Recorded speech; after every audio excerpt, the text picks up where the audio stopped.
तरीके से पहुंच रही है।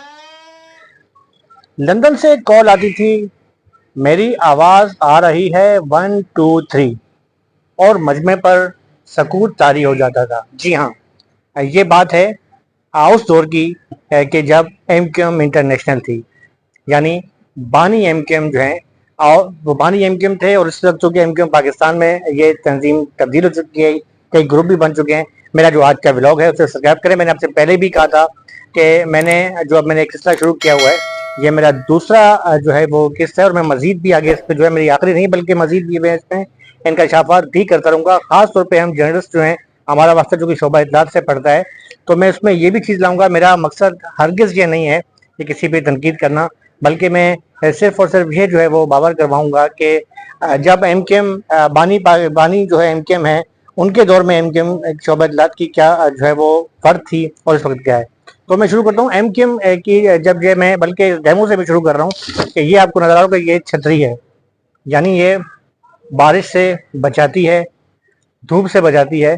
और मैं उस दौर की बात कर रहा हूँ कि जब बानी एमक्यूएम के दौर में जब एमक्यूएम थी वो इस छतरी के नीचे थी, यानी क़यादत एक थी। ये जो धड़ेबाजी है ना कि ये हैदराबादी ग्रुप है, ये मीरपुर खास वाला ग्रुप है, ये आगरा वाला ग्रुप है, ये लखनऊ वाला ग्रुप है, ये फलां, वो उस वक्त ये ग्रुप बंदी नहीं थी। बल्कि अब तो माजरत के साथ ग्रुप बंदियों में जो है वो फिरके भी आ चुके हैं, कौमें भी आ चुकी हैं, बिरादरियां भी आ चुकी हैं। और वो मतलब मामला उस वक्त सिर्फ और सिर्फ एक एमक्यूएम थी, और एक आवाज पर इस छतरी के नीचे जो है मजमे पर जो है वो सख्ता तारी हो जाता था। छतरी अब भी है एमक्यूएम के पास, लेकिन उस छतरी में और इस छतरी में बड़ा फर्क है। बहरहाल छतरी की अगर बात छिड़ गई है तो मैं तो कहूँगा कि छतरी आपके हाथ में होना ज़रूरी होती है मेरे ख्याल में, क्योंकि छतरी आपको बारिश से बचाती है, छतरी आपको धूप से बचाती है। और इस वक्त पाकिस्तान में जो सियासत जो सहाफत चल रही है, इसमें मेरे ख्याल में छतरी का आपके हाथ में होना ज़रूरी है। हमारे एक बहुत ही सीनियर साहबी हैं, वो एक बड़ा अच्छा जुमला कहा करते थे कि भाई छतरी अपने पाकिस्तान की हाथ में लो, अगर छतरी ही लेनी है तो पाकिस्तान की लो, कम से कम पाकिस्तान की छतरी से आपको मोहब्बत है और आपको जो है तहफ़्फ़ुज़ देगी। बजाय आप इंडिया की छतरी लें, बजाय आप बांग्लादेश की छतरी लें, किसी और मुल्क की छतरी अच्छा है कि इसी अपनी छतरी से प्यार करें। और छतरी अगर आपके हाथ में मजबूत है तो आप अच्छे सहाफ़ी भी हैं, अच्छे सियासतदान भी हैं। बहरहाल बात छतरी की हो रही थी। मेरे जो असल जो मौजू है वो एमक्यूएम था। छतरी तो मैंने सिर्फ एक डेमो किया था आपके सामने, और असल में मौजू की तरफ आता हूँ। देखिए एमक्यूएम जब इसमें धड़बाजी नहीं थी, और एमक्यूएम जो है वो इब्तदाई दौर में की बात कर रहा हूँ, तो एमक्यूएम का जो शोबा इत्तलात था, अब वो तमाम जो है मीडिया की नज़र में, यानी लोग ये अपने इदारों में जब जाते थे तो ये कहते थे कि हमें एमक्यूएम की बीट दी जाए। यानी एक दौर था कि जब रिपोर्टर फील्ड में दाखिल होता था मास कम्युनिकेशन करके, या मुख्तलिफ अपने तालीमी जो है वो फारिग तहसील होने के बाद, तो ये कहता था कि मुझे क्राइम रिपोर्टर बनेगा। क्राइम रिपोर्टर का एक रोब होता था कि थानों में जाएगा जी, ऐसे से मिलेगा। लेकिन फिर एक ये ट्रेंड चल गया था कि लोग कहते थे कि हमें एमक्यूएम की बीट दी जाए। यानी एमक्यूएम बीट का ये फायदा होता था कि आपको वहाँ मोहब्बत मिलती थी, वहाँ आपको प्यार मिलता था, वहाँ आप जब जाते थे 9-0 पर तो आपको एक घर जैसा माहौल मिलता था। मुझे याद है अच्छी तरीके से कि वहाँ पर एमक्यूएम के जो 9-0 के सामने मीडिया सेल बना हुआ था, वहाँ पर अल्लाह जन्नत नसीब करे कद्दूस भाई होते थे, कमर मंसूर साहब थे जो वजीर भी रहे स्पोर्ट्स के, सैफ अब्बास भाई जो थे वो थे। इसके अलावा जो हैं हमारे बहुत ही अच्छे अच्छे जो वहाँ पर जो दोस्त रहे, शबीर बाबर रहे उसके बाद में आए, और खैर वो काफ़ी अरसे के बाद आए थे। फिर वो जोड़ी के अपना एहसन घोरी की जोड़ी मशहूर हुई, वकार शाह की जोड़ी मशहूर हुई। इसी तरीके से अभी जैसे कि आजकल काशिफ भाई हैं, अच्छा चला रहे हैं। तो ये एक बड़ा घर जैसा माहौल होता था। बाज़ औक़ात ये भी होता था कि जब हम इनकी बानी एमक्यूएम की तकरीर शुरू होती थी, अच्छा क्योंकि लंदन का और पाकिस्तान के टाइम में काफ़ी फ़र्क होता था, जब वो ख़त्म होता था तो अचानक बानी को जो है वो दोबारा को ख्याल आता कि जो दोबारा तकरीर करनी है, तो कहा जाता था कि आप रुक जाए मीडिया वाले।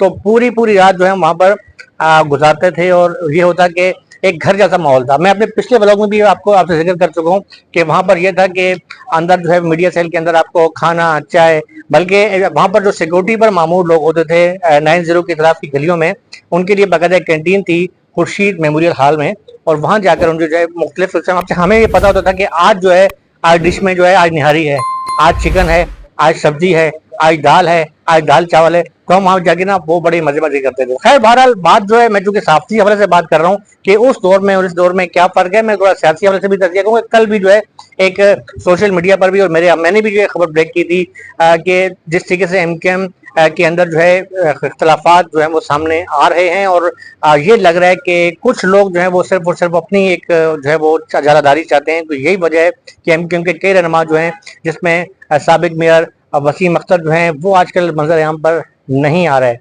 इसके साथ साथ जो है एमकेएम के सीनियर डिप्टी कन्वीनर जो थे साहब का आमिर खान, वो भी जो है अपने, चूंकि उनका कारोबार है बहुत बड़ा मशरक़ वस्ती में, वो अपने कारोबार इसलिए में बाहर रहते हैं, वो भी जो है वो मंजर आम से कर नहीं थे। कई ऐसे रहनुमा हैं जो मंजर आम पर नहीं है, कई इख्तलाफात जो हैं वो अंदरूनी तौर पर चल रहे हैं। लेकिन हम ज्यादा बात करेंगे तो हमें जो है वो कॉल आने शुरू हो जाएंगे कि भाई आप जो है एमकेएम की अंदरूनी बातें क्यों सामने रहो। लेकिन बहरहाल ये अब तो सोशल मीडिया का दौर है, हर शख्स आगाह है, सबको पता है कि अंदरूनी तौर पे क्या चल रहा है। देखिए उस वक्त भी मीडिया सेल था, उस वक्त भी कुछ साफियों को नवाजा जाता था। कई ऐसे लोग जो थे जो उस दौर में भी जो है जिन्हें नवाजा गया, चाहे वो सरकारी नौकरियों की सूरत में। आसिफ हसनैन का मैंने जिक्र किया था कि साबिक रुकन कौमी असम्बली रहे, उनके दौर में जो है वो प्लाट्स दिए गए थे एमकेएम के बीट सपोर्टर्स को। लेकिन वो बीट रिपोर्ट्स की जो लिस्ट थी वो इंतहाई महदूद थी, और खास खास लोग थे, जिनमें कोरंगी का इलाका है मेहरान टाउन, वहां पर कुछ लोगों को प्लाट दिए गए थे, कुछ नाजवार में। इसके साथ साथ मुख्तलिफ बल्दियाती इदारों में नौकरियां भी दी गई। खैर वो अच्छी बात है भाई, लेकिन उसमें मखसूस एक जो है वो ग्रुप जो है वो हावी रहा उस दौर में भी, और अब भी जो है वही दौर जो है वो वही जो ग्रुप है वो हावी है।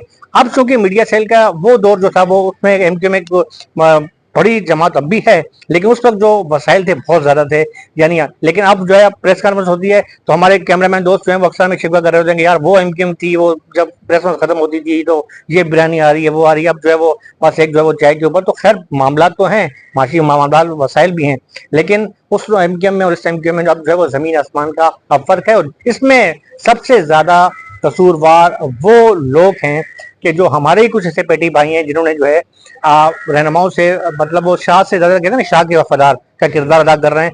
और वहां जो है उन्होंने उस दौर में भी फायदे उठाए, इस दौर में भी फायदे उठा रहे हैं, और मुझे लगता है कि अगले वाले दौर में भी वो फायदे उठाते रहेंगे। मैं नाम लूंगा तो शायद ये साफी बदयांती होगी, मैं नहीं चाहता, क्योंकि मैं एक वर्कर क्लास जर्नलिस्ट हूँ, और मैं, मुझे ये नहीं कि किसी का डर है या खौफ है, खुदा की कसम किसी का खौफ डर नहीं है, लेकिन मैं सिर्फ ये चाहता हूँ कि किसी की इज़्ज़त मजरूर ना हो। लेकिन मैं जो इशारा कर रहा हूँ, जिसकी तरफ इशारा है, वो लोग ये समझ गए होंगे मेरा इशारा किसकी तरफ है, कि जो मुख्तलिफ रहनुमाओं को कहते हैं कि भाई हाँ यार ये बिजनेस क्लास रिपोर्टर है, ये इकोनॉमी क्लास है। ट्रेन के डब्बे होते हैं ना, एक बिजनेस क्लास, एक इकोनॉमी क्लास, एक एसी पार्लर होते हैं, मुख्तलिफ वैरायटी होती है। तो वो उन्होंने क्राइटेरिया तय किया हुआ है कि भाई ये बिजनेस क्लास है, ये एसी है, ये एसी पार्लर है, ये इकोनॉमी क्लास है, इनको इकोनॉमी क्लास में रखना है। तो ये जब तक जो है वो खत्म नहीं होगी, जो है एमकेएम का जो मीडिया सेल है वो जैसा कि पहले एक मिसाली होता था वो तरक्की नहीं कर सकता। यही बात एमकेएम की जो अंदरूनी खिलाफात हैं वो भी बहुत ज्यादा जो है वो सामने आ रहे हैं। जैसा कि बानी एमकेएम के हवाले से जो है मुकदमात आस्ता आस्ता जो है वो खत्म हो रहे हैं, और एक लावा जो है वो पक रहा है। देखिए ये बात एजेंसियां भी जानती हैं, तमाम लोग भी जानते हैं, और वो लोग भी जानते हैं जिनका मैंने जिक्र किया है कि छतरी, यानी जो उस मुल्क, जो जिनके हाथ में छतरी है ना इस मुल्क की, वो भी जानते हैं कि ये बात तो देखें, किसी से जो मोहब्बत जो होती है दिलों में वो उसको हटाया नहीं जा सकता। इस वक्त किस लीडर की आवाम में क्या बज रही है, किसकी क्या है, उनके पास पूरे रिकॉर्ड है, उन्हें पता है। तो ये एक लावा जो है वो पक रहा है, किसी भी वक्त जो है वो उबल सकते हैं, और जब उबलेगा तो जितेंद्र सिंह की लपेट में बहुत से लोग आएंगे।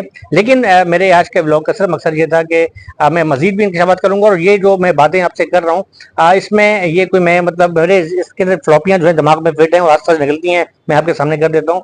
अगले ब्लॉग के अंदर मैं कुछ मजीद भी बातें करूंगा, और वो बातें वो होंगी कि क्या सदबाब हैं, क्या वजूहात हैं जिसकी वजह से जो है वो शोबा इत्तलात जो है वो पजराई असल नहीं कर पाया, जो एक दौर में एक मिसाली होता था। इसके साथ अपने भाई आफ्ताब हुसैन और फाहम साहब की इजाज़त दें।